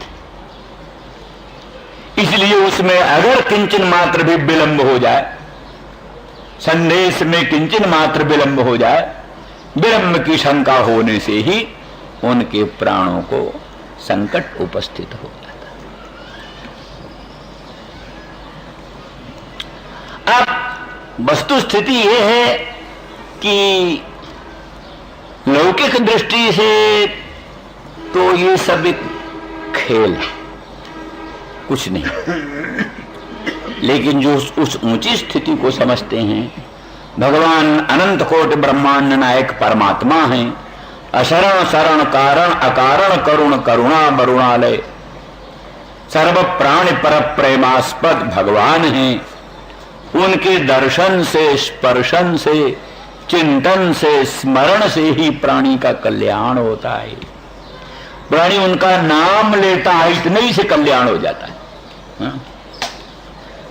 स्मरण ना भी हो, स्मरण ना हो, ध्यान ना हो, साक्षात्कार ना हो, संस्पर्श ना हो, केवल उनका मधुर मनोहर मंगलमय नाम ही कान में आ जाए तो भी प्राणी का बेड़ा पार हो जाता है। जन्म कर्म च में दिव्यमेवं जो वेत्ति तत्वतः त्यक्त्वा देहम पुनर्जन्म नैति मामेत सोऽर्जुनो, जो भगवान के दिव्य जन्म कर्म का मनन करता है, चिंतन करता है, वो जन्म कर्म के बंधनों से विनिर्मुक्त होकर भगवत भाव को प्राप्त हो जाता है। इन सब ऊंचे सिद्धांतों को जो समझते हैं, उनके लिए ये स्थिति गोपांगनाओं की बड़ी उच्च स्थिति है। वैसे तो साधारणतया सभी अपने पति पुत्र के विप्रयोग में तो रोता धोता है, विलाप करता है, कोई खास बात नहीं, लेकिन सांसारिक वस्तुओं के संयोग वियोग में संतप्त और प्रविष्ट होना, ये तो अनादिकाल से प्राणियों में चल रहा है। लेकिन संसार से पृथक उस अनंत ब्रह्मांड नायक परमात्मा भगवान सर्वेश्वर सर्वशक्तिमान प्रभु के संस्मरण से प्रविष्ट होना, उनके विस्मरण से, उनके विप्रयोग से संतप्त होना, ये उच्च कोटि की उपासना है, ये उच्च कोटि की प्रेम निष्ठा है। ये प्रेम निष्ठा प्राणी को बड़े ऊंचे पद पर पहुंचाती है। उस दृष्टि से इन सब चीजों का बड़ा महत्व है। इसलिए बड़े बड़े संत विरक्त, जो बड़े बड़े महात्मा, जीव गोस्वामी, सनातन गोस्वामी, वो कच्चा आटा पीकर ब्रजवासियों के घर से कच्चा आटा मांग लाते, उसी को पानी में भिगो कर पी लेते और एकांत में जमुना तट कहीं किनारे बैठकर एकदम ध्यान में, भजन में, उस अवस्था में ये पुस्तक लिखी। ये वैष्णव तोषणी जो लिखा जीव गोस्वामी ने, ये नहीं कि महलों में बैठ करके और बड़े मखमली गद्दों पर बैठकर ये लिखा है। वो जो जंगल में, अरण्यों में, जमुना के तट पर कच्चा आटा घोर घोर के पीते हुए, और शरीर सूख कर कांटा हो रहा है, और एकदम जो है सो मिट्टी का ही करवा है, और गुदड़ियां हैं जिनमें हजारों प्योंदे हैं, और इस प्रकार के लिए हुए चुपचाप बैठे हैं। सिवा भगवान के संसार की कोई वस्तु क्षण भर के लिए प्रस्फुरित नहीं होती है। उस भावना में ये वैष्णव तोषणी उन्होंने लिखा। तो ऐसी परिस्थिति में सब बड़े महत्व की चीज है।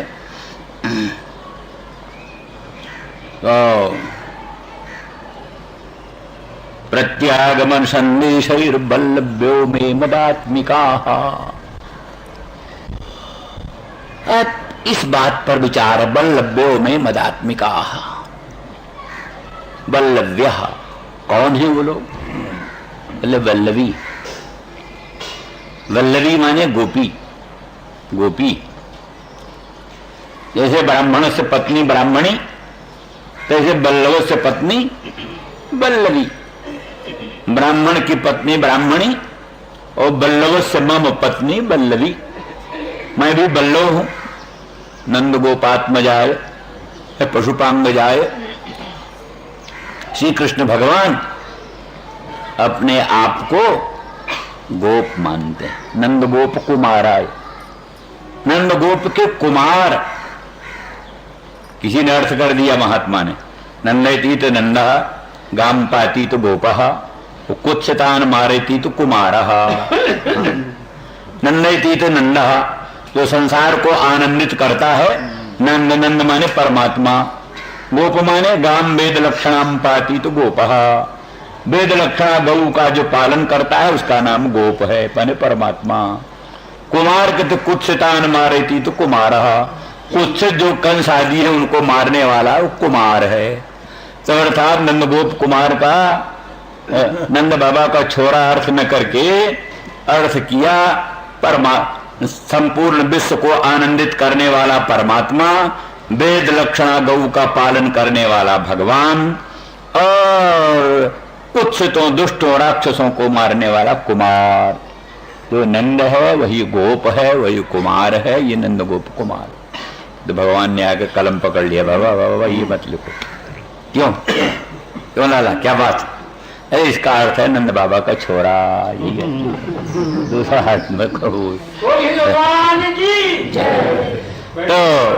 तो इस तरह से निष्कर्ष ये है कि भगवान को ये स्वरूप बड़ा प्रिय है।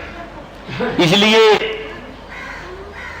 ब्रह्मा जी ने स्तुति करते हुए पशुपांग जाय, पशुपांग पशून पालेती तो पशुपः नंदः तस्य अंगजः अंगात् जातः अंगजः।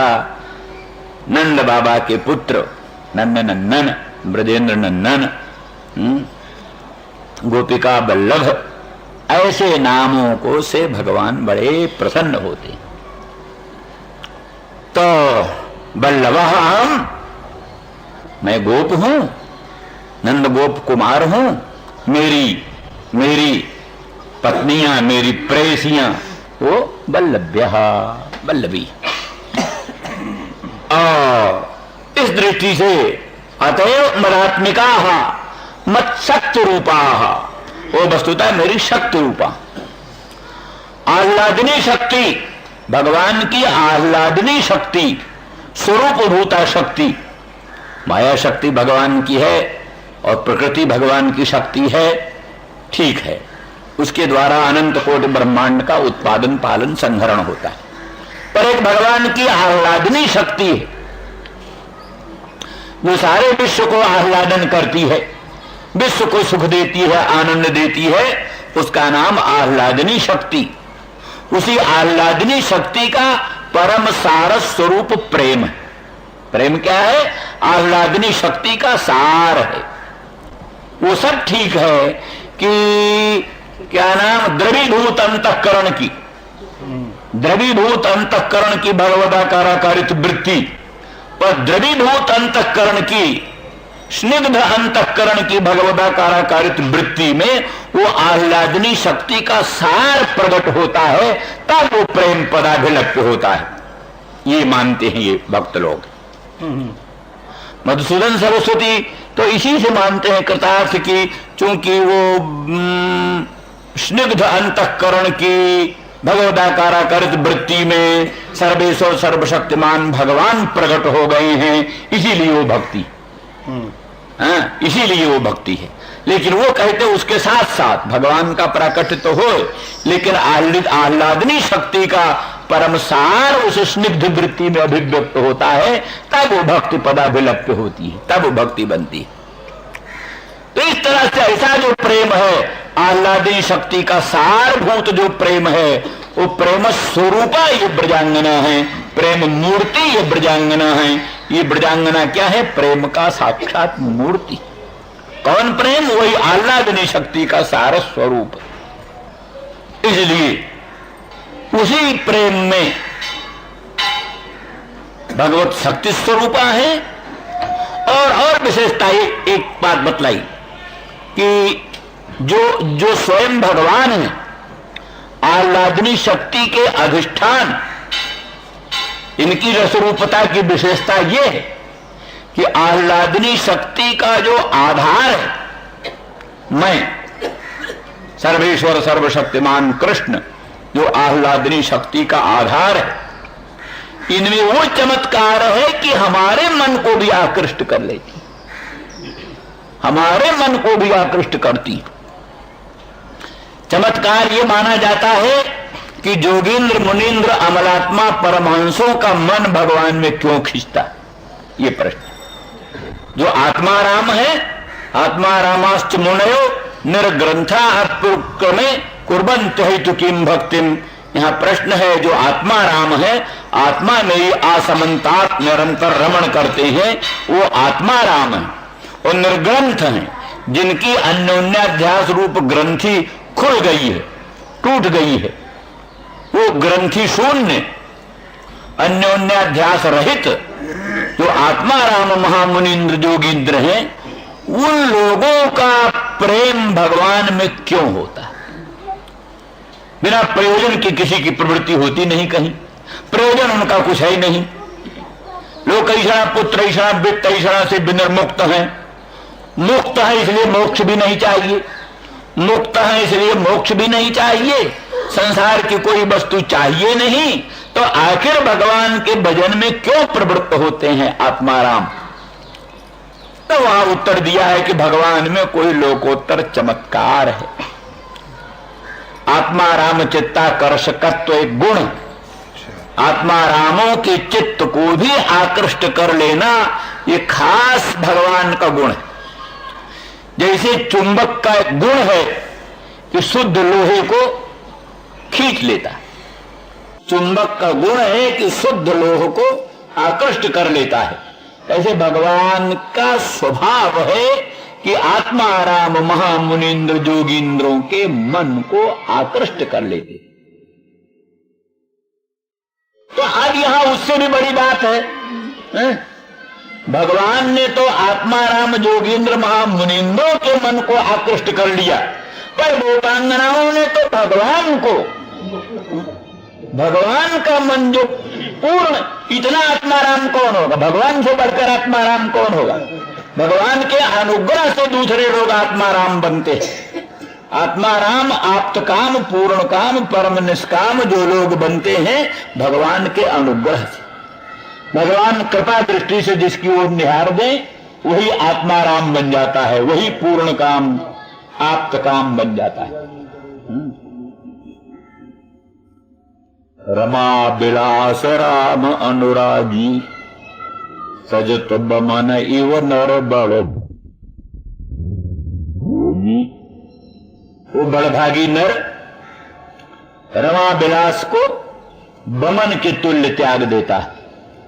जैसे उद्गीर्ण अन्न को प्राणी, उकलाई आए हुए उद्गीर्ण अन्न को जैसे बमन को त्याग देता, उसकी ओर निहारता भी नहीं, तैसे रामानुरागी प्राणी रमा बिलास को ऐसे या ना घृणा की दृष्टि से देखता है, उस ओर निहारना भी नहीं चाहता।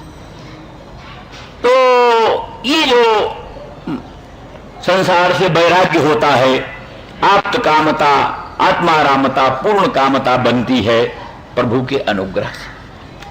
तो जिसके अनुग्रह से दूसरे आत्माराम बनते हैं, वो भगवान कितना आत्माराम है इसका तो कहना ही क्या।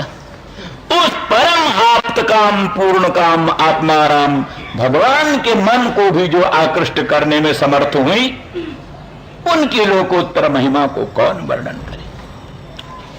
इस दृष्टि से मदात्मिका, वो अहमेव आत्मा या साम ता मदात्मिका, मैं ही हूं आत्मा स्वरूप जिनका, वे मदात्मिका, मेरे स्वरूप। एक भाव ये। दूसरा भाव ये है कि वो भाव श्री वल्लभाचार्य बोलते हैं कि पहले तो एक विश्वनाथ चक्रवर्ती बोलते हैं, उनकी बात कह लें। वो कहते हैं कि वल्लभ्य कहने से ये सूचित है कि वल्लभ जो गोप हैं, गोपांगना, गोपांगना, गोपसी मंत्रिनी, वो गोपसी मंत्रिनी और मदात्मिका है गोपसी मंत्रिनी, गोपांगनाओं, गोपों की पत्नियां, परंतु वो मदात्मिका है, मदरूप हैं, मेरे स्वरूप हैं। अपना स्वरूप मुझ में निवेदन करके मेरा रूप बन गई। तो आपकी शक्ति है, आपके रूप हैं, तो बल्लवी क्यों बनी फिर वो? गोपांगना क्यों बनी? गोपसी मंत्रिनी क्यों बनी? आपकी लक्ष्मी बनती, आपकी पत्नी बनती, आपकी शक्ति स्वरूपा बनती। इसलिए कहा कि वस्तुतः विश्वनाथ चक्रवर्ती, जीव गोस्वामी, इन सब की दृष्टि से ये परम उत्कृष्ट कोटि की गोपांगना रुकिया है, पर भगवान की स्वकीया भार्या पत्नी न हो करके परकिया। ये परकिया तो क्यों है? भगवत स्वेच्छा में प्यार करे, कोई सिखाता है, कोई उपदेश करता है, स्वाभाविक। इसी प्रकार से कामिनी को अपने कांत में प्रेम करना कोई सिखाता नहीं, स्वाभाविक होता है, सिखाने की आवश्यकता नहीं। लोभी को धन में लोभ करना कोई सिखाता नहीं, अपने आप ही होता है। अनादि काल की जो वासना संसार में प्रचलित है, उसी अनादि वासना के प्रभाव से उन वस्तुओं में प्राणियों को स्वाभाविक प्रेम है, इसलिए उनकी विधि नहीं होती। तो ये संसार की स्थिति तो ये है, वही स्थिति अगर भगवान में बन जाए। संसार की आशा बड़ी बुरी आशा संसार को होती है, फलानी चीज मिलेगी, ये मिलेगी, आशा ही में प्राणी का जीवन है। धन मिलने की आशा, पुत्र मिलने की आशा, साम्राज्य मिलने की आशा, स्वराज्य वैराज्य मिलने की आशा, यही आशा पाश। आशा या जे दासा ते दासा सर्वलोकस्य। जो आशा के दास है वो सर्वलोक के दास है। आशा दासी कृता जेन तेषां दासायते जगत। जिसने आशा को अपना दास बना लिया, सारा संसार उसका दास बन जाता। आशा को जिसने दास बनाया, सारा संसार उसका दास। और जो आशा के दास हो गए, वो संसार भर के दास बन जाते। तो ये आशा स्वाभाविक संसार में है, लेकिन संसार की आशा तो पिशाची। लेकिन वही आशा भगवान के सम्मिलन की आशा, भगवान के मुखचंद्र के दर्शन की आशा, भगवान के पादार बिंद के नखमणि चंद्रिका के दर्शन की आशा, तो ये आशा कल्पलता है, ये आशा पुण्य है। जन्म जन्मांतरों के पुण्य से ये आशा पैदा होती है। इन सब दृष्टियों से कहने का अभिप्राय ये है कि जैसे किसी परकिया कामिनी को अपने प्रियतम कांत में सुदृढ़ अनुराग होता है और नाना प्रकार के बंधनों को अतिक्रमण करके यत्र निषेध विशेषः जाच मिथो दुर्लभता, जहां विशेष निषेध होता है और जहां परस्पर दुर्लभता होती है, सम्मिलन में अनेक प्रकार के प्रतिबंध होते हैं, वहीं उत्कट प्रेम का प्रवाह प्रकट होता है। ऐसे नदी के प्रवाह को रोकने का यत्न करने पर वो नदी और उत्कट रूप में बंधन को तोड़कर आगे बढ़ती है। इसी प्रकार से अनादिकाल से गोपांगनाओं में ये परकीयात्व की प्रतीति अनादिकाल से है, लेकिन केवल प्रतीति मात्र है। इसलिए भागवत में वर्णन किया है, मन्यमाना स्वपार स्वस्थान स्वान स्वान दारान ब्रजौकसः ना सूर्यन खलु कृष्णाय मोहितास्तस्य माया। इसमें रासलीला हो रही थी, तो गोपांगना भगवान श्याम सुंदर ब्रजेंद्र नंदन कृष्णचंद्र की रासलीला में थी। जो गोपों को असूया होती, ये गोपांगना कहाँ गई थी, कहाँ थी, रात्रि में कहाँ थी। पर इस तरह से किन्हीं गोपों ने कोई असूया नहीं किया। क्यों? अपने अपने दाराओं के पास है देखा, सबकी पत्नियां गोपों की उनके पास थी। तो अर्थात उनका प्राकृतिक रूप, माइक रूप, उनका माइक रूप, प्राकृतिक रूप अपने अपने पतियों के सन्निधान में रहता था, और उनका जो वास्तविक रूप है श्री कृष्ण की आह्लादिनी शक्ति स्वरूपा और श्री कृष्ण की अंशभूता, श्री कृष्ण की स्वरूप भूता जो गोपांगना है, वो कृष्ण भगवान के साथ रासलीला में रहती हुई भी, और उनका प्राकृतिक रूप अपने पतियों के पास था। इसीलिए किसी को असूया नहीं हुई। ना असूयन खलु कृष्णाय मोहितास्तस्य माया मन्यमाना स्वपार स्वस्थान स्वान स्वान दारान ब्रजौकसः। सारे ब्रजवासी अपने अपने दाराओं को अपने अपने पास देखते हुए किसी को किसी प्रकार की शंका की बात ही नहीं हुई। किंतु वो जो प्रतीति है, वो प्रतीति केवल मात्र दुर्लभता की प्रतीति के लिए, उसमें दुर्लभता भान होता रहे, निषेध भी बाधक होता रहे, निषेध बाधक बनता रहे, दुर्लभता बाधक बनती रहे, जिससे प्रेम अत्यंत उत्कट बना रहे, प्रेम में शिथिलता न आने पाए, उत्कट प्रेम की मात्रा बढ़ी रहे। इसी दृष्टि से वर्तमान मात्र है। हम दूसरी तरह से समाधान कर देते हैं कि इस समय वो चला था, क्या नाम, ब्रह्मा ने वत्स अपहरण किया, बछड़ों को हर लिया, ग्वाल बालों को हरण कर लिया, बछड़ों ग्वाल बालों को हरण कर लिया। उस समय श्री कृष्ण ही सब ग्वाल बाल थे और श्री कृष्ण ही सब बछड़े बन गए थे, क्योंकि नहीं तो फिर वो सब गायें और ग्वालों की माताएं सब बड़ी परेशान होती। उनकी अगर बछड़े न पहुंचते, ग्वाल बाल न पहुंचते, तो वो बहुत संतप्त होती।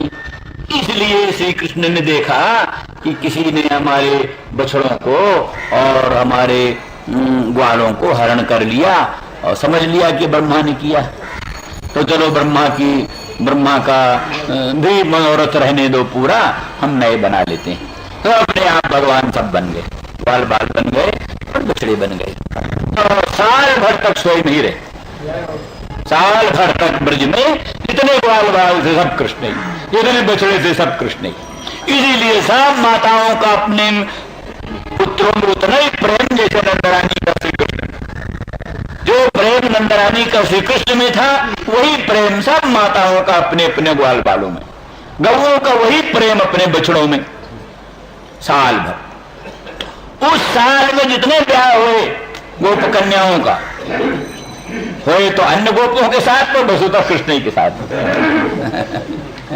कृष्ण के ही साथ, तो कृष्ण तो भगवान कृष्ण के ही साथ ब्याह, इसलिए वो अन्य गोप की पत्नियां भी कृष्ण पत्नी हैं।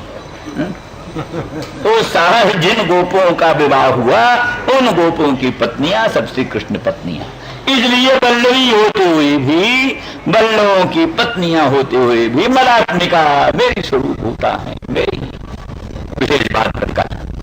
राम जय राम जय जय राम जय राम जय जय राम राम जय राम जय जय राम वीरा स्त्रियः स्मरन्त्योऽङ्ग विमुह्यन्ति विरहोत्कण्ठ बिह्वलाः।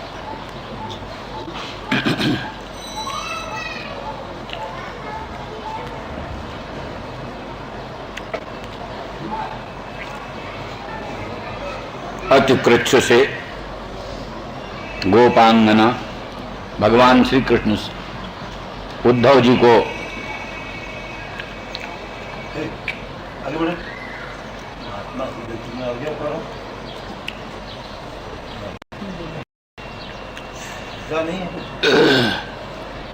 तो भगवान उद्धव जी को ब्रज भेज रहे हैं संदेश लेकर के।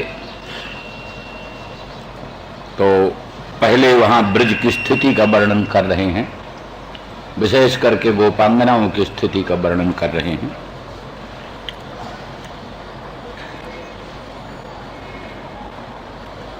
प्रयाणों में जो परम प्रयाण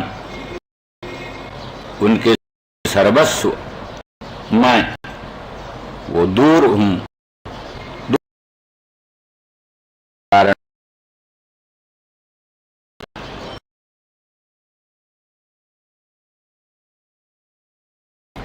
और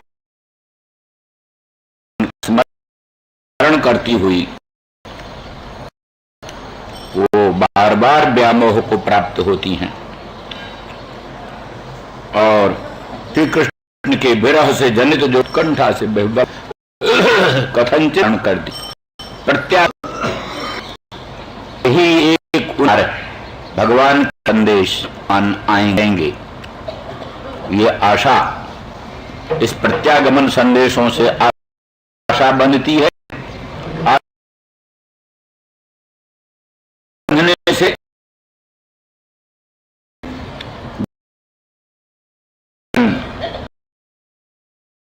रहता है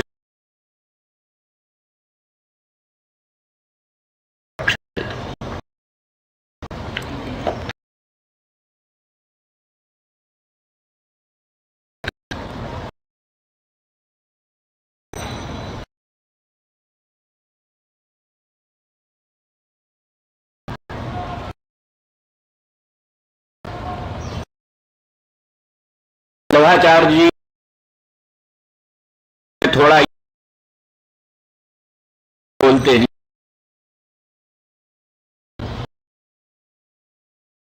मानो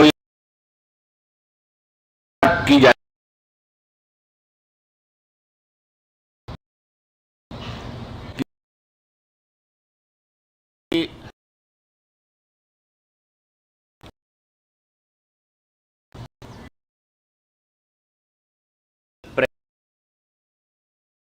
जनों को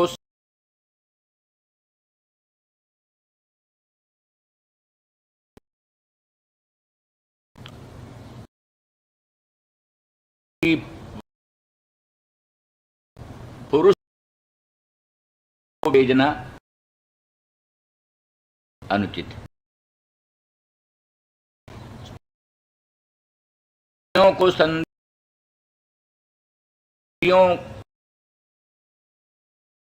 में संदेश करके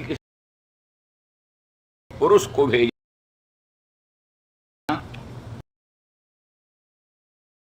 चित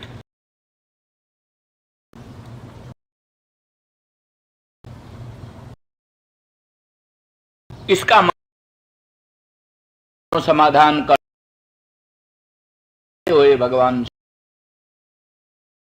कहते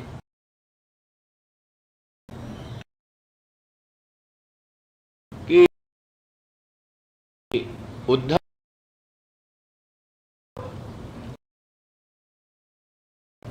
आप हमारे परम हो,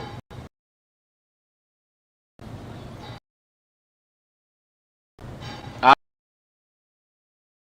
संदेह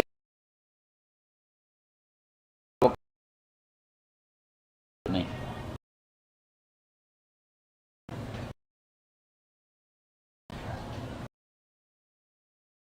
पीछे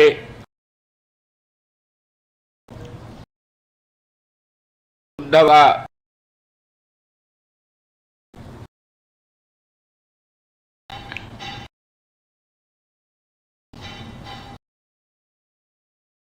उत्तर वर्णन कर दिया कि वो भगवान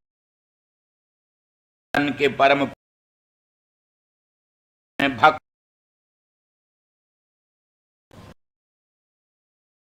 एकांती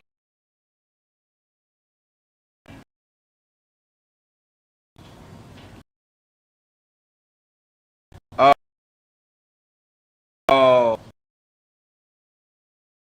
भी के पत्र हैं,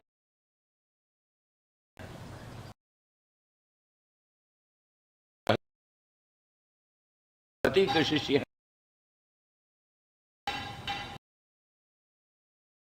इन सभी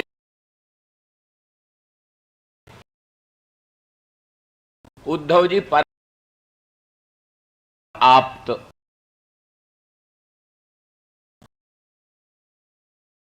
परम विश्व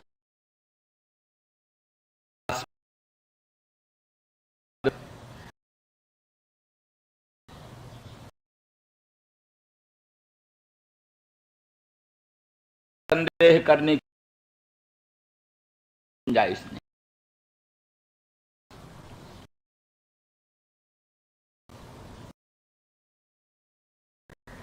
इस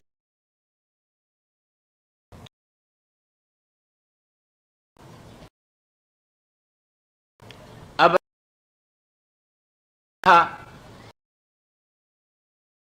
कोई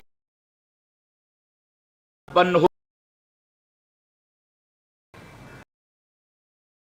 गोपांगनाओं में विकार उत्पन्न,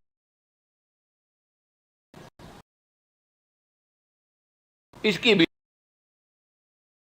संभावना नहीं है।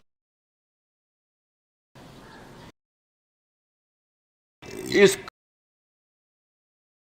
बोधन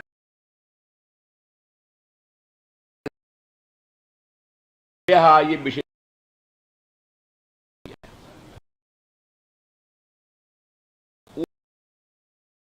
वल्लभी हैं,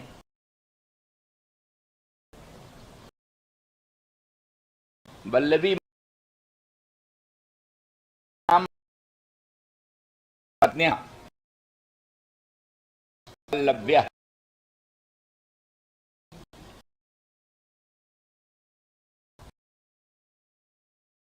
जो हैं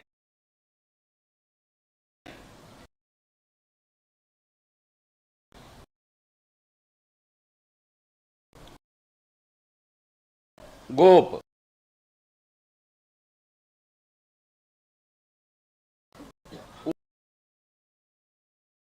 करते हैं, गोप जो हैं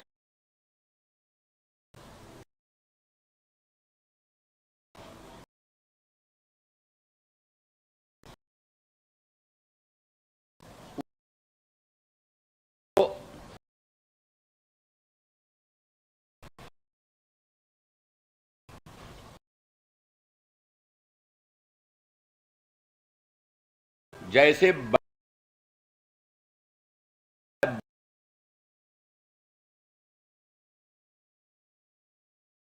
कंकड़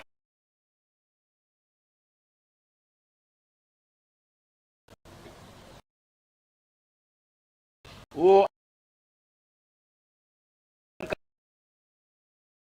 किस होता है,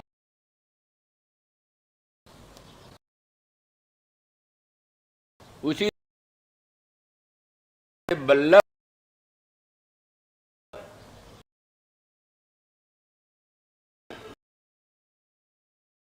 वो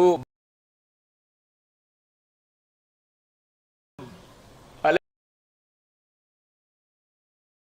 के बल